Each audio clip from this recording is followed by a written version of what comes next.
നമസ്തേ. തീരെ മാറ്റി നിർത്താൻ പറ്റാത്ത ഒരു സിനിമയെ പറ്റി പറയാനാണ്. പറയാതിരിക്കാൻ പറ്റില്ല ആ സിനിമയെ പറ്റി. അതുകൊണ്ടാണ്.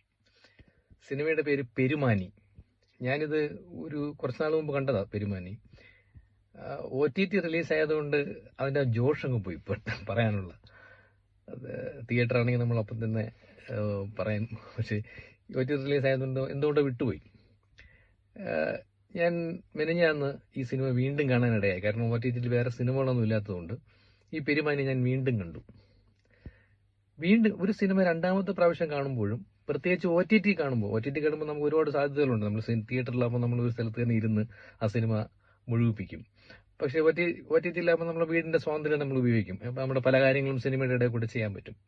പക്ഷെ ഈ സിനിമയിൽ രണ്ടാമത് കണ്ടിട്ടും ഇരിക്കുന്ന സീറ്റിൽ നിന്ന് ഒരു നിമിഷം പോലും എഴുന്നേക്കാൻ തോന്നില്ല. അങ്ങനത്തെ ഒരു സിനിമയാണിത്.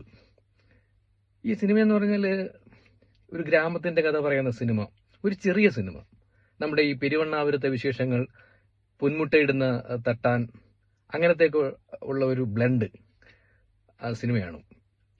ഒരു ഗ്രാമത്തിന്റെ തനതായ ശൈലിയും ആ ഗ്രാമത്തിലെ ആൾക്കാരെ, ഓരോ വ്യക്തിയെ അങ്ങനെയുള്ള ആൾക്കാർ ജീവിച്ചിരിപ്പുണ്ടെന്ന് തോന്നിക്കുന്ന രീതിയിലുള്ള, പിന്നെ എൻ്റെ ഒരു അഭിപ്രായത്തിൽ ഈ സാബു സിറിലും സത്യരന്തിക്കാടും ഒക്കെ ഒത്തുചേർന്ന് എങ്ങനെ ഇരിക്കും, അങ്ങനത്തെ ഒരു സിനിമ, അട്ടാസ് സിനിമ. പ്രത്യേകിച്ച് ഇങ്ങനെ ഒരു നാടുണ്ടെന്നും ഇങ്ങനെ കുറെ നാട്ടുകാരുണ്ടെന്നും പിന്നെ പ്രായോഗികമായി ഈ സാമൂഹിക വ്യവസ്ഥതയിൽ നടക്കുന്ന കാര്യങ്ങൾ നമുക്ക് ഉൾക്കൊള്ളാൻ പറ്റും. ഒരു ചെറിയ സിനിമ, ഒരു അഡാർ സിനിമ. ഒരിക്കലും മിസ് ചെയ്യരുത്. OTT ആണെന്ന് വിചാരിച്ച് ഒഴിവാക്കി കളയരുത്. ആ പേര് കേട്ടാൽ തന്നെ എന്തൊരു കൺഫ്യൂഷൻ ഒക്കെ തോന്നി നമ്മളങ്ങ് സ്കൂട്ട് ചെയ്ത് പോകലാണ്. പക്ഷേ എനിക്ക് കാണാൻ സാധിച്ചു. കാണണം. അഡാർ സിനിമ.